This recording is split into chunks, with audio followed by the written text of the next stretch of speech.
안녕하세요. 오늘은 2026년 6월 2일부터 3일까지 샌프란시스코 포트 메이슨 센터에서 열린 마이크로소프트 빌드 2026 종합 리뷰를 시작하겠습니다. 마이크로소프트 빌드는 마이크로소프트가 매년 개발자를 대상으로 열리는 연례 컨퍼런스인데요. 올해는 기존에 사용하던 모스코니 센터 대신 포트 메이슨으로 장소를 옮겨서 진행했습니다. 사티아 나델라 CEO가 이번 행사의 프레임을 딱 한 문장으로 정리했는데요. 에이전트 컴퓨터를 짓다. 즉, AI 에이전트가 실제로 일하려면 채팅창 하나가 아니라 칩부터 클라우드까지 완전한 스택이 필요하다는 선언이었습니다. 이번 행사의 세 가지 핵심은 첫째, 마이크로소프트 최초의 자체 AI 모델 패밀리인 MAI 7종 공개, 둘째, 에이전트 AI 풀스택 발표, 셋째, 양자칩 마조라나2의 놀라운 성능 향상이었습니다. 자세한 내용은 지금부터 함께 살펴보겠습니다. 이번 마이크로소프트 빌드 2026은 크게 세 가지 키워드로 요약할 수 있습니다. 첫 번째는 MAI 자체 모델 독립입니다. 수년간 마이크로소프트의 AI 전략은 오픈 AI에 의존하는 구조였는데요. 이번 빌드에서 처음으로 자체 모델 패밀리인 MAI 7종을 발표하면서 전략 전환을 공식화했습니다. 특히 MAI Thinking-1은 35B 활성 파라미터의 추론 모델로 블라인드 테스트에서 클로드 썬넷 4.6보다 선호도가 높다고 발표했습니다. 두 번째는 에이전트 풀스택입니다. 온디바이스 모델부터 클라우드 가속기, 에이전트 샌드박스, 거버넌스 도구까지 AI 에이전트가 실제 업무를 수행하는 데 필요한 모든 레이어를 한꺼번에 공개했습니다. 애저 파운드리의 모델 카탈로그는 12,000개 이상으로 확대됐고요. 세 번째는 양자 컴퓨팅과 하드웨어의 도약입니다. 마조라나2 양자칩은 전 세대 대비 신뢰도가 1000배 향상됐고 실용 양자 컴퓨터 목표 시점을 2035년에서 2029년으로 앞당겼습니다. 코발트 200 ARM-VM도 전 세대 대비 50% 성능 향상을 발표했습니다. 이어서 각 수치를 더 자세히 살펴보겠습니다. 이번 슬라이드에서는 빌드 2026의 핵심 수치들을 살펴보겠습니다. 먼저 가장 눈에 띄는 것은 MAI 모델 7종 공개입니다. 추론, 코딩, 이미지 생성 편집, 음성 인식, 음성 합성까지 AI 서비스에 필요한 모든 모달리티를 자체 모델로 커버하게 됐습니다. 애저 파운드리의 모델 카탈로그는 12,000개 이상으로 늘어났는데요. GPT 5.5, 클로드 오프스 4.8, 그리고 MAI 패밀리가 모두 포함됩니다. 코발트 200 ARM 가상 머신은 전 세대 대비 성능이 50% 향상됐고 TSMC 3나노미터 공정으로 제작됩니다. 그리고 마조라나2 양자칩은 큐비트 신뢰도가 전 세대 대비 1000배 향상되었으며 평균 수명이 20초에 달합니다. 하단표를 보시면 빌드 2025와 2026의 주요 차이점을 한눈에 비교하실 수 있는데요. 특히 자체 AI 모델과 양자 발표는 완전히 새롭게 추가된 영역입니다. 다음으로 발표 트렌드 변화를 차트로 확인해 보겠습니다. 이 차트에서는 빌드 2025와 2026의 발표 카테고리 비중 변화를 살펴보겠습니다. 녹색 막대가 2026년, 회색이 2025년입니다. 가장 큰 변화는 AI와 ML 비중입니다. 38%에서 50%로 약 12%포인트 증가했는데요. 이는 MAI 모델 패밀리, 프론티어 튜닝, 마이크로소프트 스카우트 등 AI 모델과 에이전트 관련 발표가 대폭 늘었기 때문입니다. 두 번째 주목할 변화는 컴퓨팅과 하드웨어 분야입니다. 12%에서 20%로 약 8%포인트 증가했는데요. 서페이스 RTX 스파크 뎁박스, 마이아 200, 코발트 200 같은 자체 실리콘 발표가 크게 늘어난 영향입니다. 반면 개발도구 분야는 25%에서 15%로 줄었는데 이는 개발도구 발표가 줄었다기보다 AI와 하드웨어 발표가 늘어나면서 상대적인 비중이 감소한 것으로 이해하시면 됩니다. 단, 이 수치는 공식 집계가 아닌 분석 추정치임을 참고해 주세요. 다음은 이번 빌드 2026의 가장 주목받은 발표를 살펴보겠습니다. 이번 빌드 2026에서 가장 임팩트 있었던 발표는 MAI Thinking-1입니다. 마이크로소프트 최초의 자체 추론 대형 언어 모델인데요.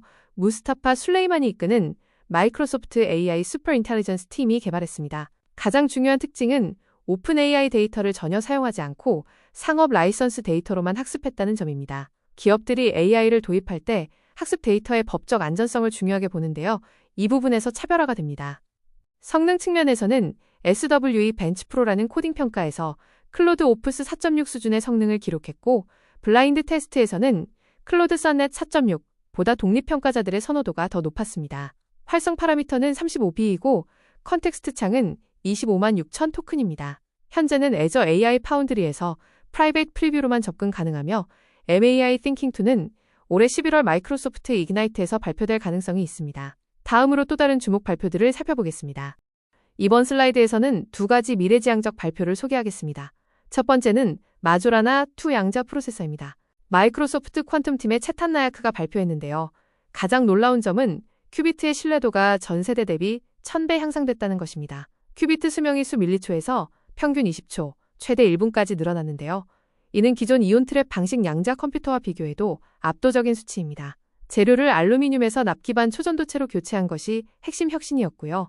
이 덕분에 실용 양자 컴퓨터 목표 시점을 2035년에서 2029년으로 6년이나 앞당길 수 있었습니다. 다만 외부 연구자들의 독립 검증이 필요한 단계이므로 산업 적용까지는 좀 더 지켜봐야 합니다. 두 번째는 프로젝트 솔라라입니다. 에이전트가 PC나 스마트폰이 아닌 새로운 형태의 기기에서 작동하는 미래를 보여주는 레퍼런스 디자인입니다. 웨어러블 배지 형태와 데스크 컴패니언 형태 두 가지를 공개했는데요. 아직 상용 출시 일정은 확정되지 않았습니다. 이번 빌드 2026 메인 키노트에는 3명의 핵심 발표자가 무대에 올랐습니다. 첫 번째는 마이크로소프트 CEO 사티아 나델라입니다. 그는 키노트 시작부터 에이전트가 실제 업무를 하려면 컴퓨팅, 모델, 컨텍스트, 도구, 런타임, 보안이라는 6개 레이어가 통합된 환경이 필요하다고 강조했는데요. 이것이 이번 행사 전체의 프레임이었습니다. 특히 모든 기업이 프론티어 모델을 소비하는 단계를 넘어 직접 참여해야 할 때가 왔다는 발언은 오픈 AI 의존에서 벗어나겠다는 공식 선언으로 받아들여졌습니다. 두 번째는 마이크로소프트 AI CEO 무스타파 술레이만입니다. 그는 MAI 모델 패밀리를 직접 발표했는데요. 이 모델들은 실제 업무에 최적화된 실용 도구라고 강조했습니다. 세 번째는 엔비디아 CEO 젠슨 황입니다. 개인 PC가 이제 퍼스널 AI가 됐다고 선언하면서 RTX 스파크 칩을 소개했고 마이크로소프트와의 통합 에이전트 AI 스택도 함께 발표했습니다. 다음으로 작년 빌드 2025와의 비교를 살펴보겠습니다. 작년 빌드 2025와 이번 빌드 2026을 비교해보면 마이크로소프트의 전략이 얼마나 달라졌는지 한눈에 보입니다. 가장 큰 변화는 역시 AI 모델 전략입니다. 작년까지 마이크로소프트는 오픈 AI와의 파트너십을 핵심 AI 내러티브로 내세웠지만 올해는 자체 MAI 모델 7종을 발표하면서 독립적인 모델 역량을 공식화했습니다. 에이전트 하드웨어도 완전히 새로운 카테고리로 등장했는데요. 서페이스 RTX 스파크 뎁박스와 프로젝트 솔라라는 작년에는 전혀 없었던 발표입니다. 양자 컴퓨팅도 올해 처음 등장한 영역입니다. 반면 윈도우스 12는 올해도 발표되지 않았는데요. 윈도우스의 방향성이 새로운 OS 버전이 아닌 에이전트 네이티브 런타임으로 전환되고 있다는 신호로 읽을 수 있습니다. 이제 이 변화들이 한국 시장에 어떤 의미를 갖는지 살펴보겠습니다. 이번 슬라이드는 한국 시장 관점에서 가장 중요한 발표들을 정리했습니다. 가장 직접적인 영향은 애저 마이야 200의 한국 배포 예정입니다. 마이크로소프트가 공식 라이브 블로그에서 대한민국을 이탈리아, 호주와 함께 다음 배포 예정 지역으로 명시했는데요. 마이야 200이 한국 리전에 들어오면 애저 기반 AI 추론 서비스의 성능과 비용 구조가 개선될 것으로 기대됩니다. 반도체 수혜 측면에서는 SK 하이닉스가 엔비디아 RTX 스파크 기반 서페이스 제품군에 HBM 메모리를 공급하고 마이야 200 가속기용 HBM 수요도 늘어날 것으로 예상됩니다. 규제 관점에서는 프론티어 튜닝이 컴플라이언스 경계 내에서 강화학습을 적용하는 구조라 개인정보보호법 요건을 충족할 가능성이 높지만 망분리 적용 기간은 별도 검토가 필요합니다. 다음으로 국내 기업별 시사점을 살펴보겠습니다. 이번 슬라이드에서는 빌드 2026 발표가 국내 주요 기업들에게 어떤 의미인지 정리해봤습니다. 반도체 기업들부터 살펴보면 SK 하이닉스에게는 RTX 스파크 기반 서페이스 제품군과 마이야 200 가속기에 들어가는 HBM 메모리 수요 증가가 기대됩니다. 삼성전자는 코발트 200이 TSMC 3나노 기반이라 직접적인 파운드리 수혜는 제한적이지만 데이터 센터 확장에 따른 DRAM과 SSD 수요는 증가할 것으로 봅니다. 네이버와 카카오 같은 플랫폼 기업들은 웹 IQ나 MAI 트랜스크라이브의 한국어 지원 여부를 확인하고 자체 AI 모델과 파운드리 기반 멀티모델 전략을 비교 검토할 필요가 있습니다. LG CNS나 SK CNC 같은 SI 기업들은 에이전트 365와 MXC 기반 기업 에이전트 구축 사업에서 새로운 기회를 찾을 수 있을 것입니다. 금융과 공공 IT 영역은 망분리 규제가 있어 일부 기능 도입 전 별도 보안 적합성 검토가 반드시 필요합니다. 다음으로 실제 액션 아이템을 정리해 보겠습니다. 마지막으로 이번 리뷰를 바탕으로 실제로 무엇을 해야 할지 3가지 카테고리로 정리해 봤습니다. 먼저 지금 바로 할 수 있는 것들입니다.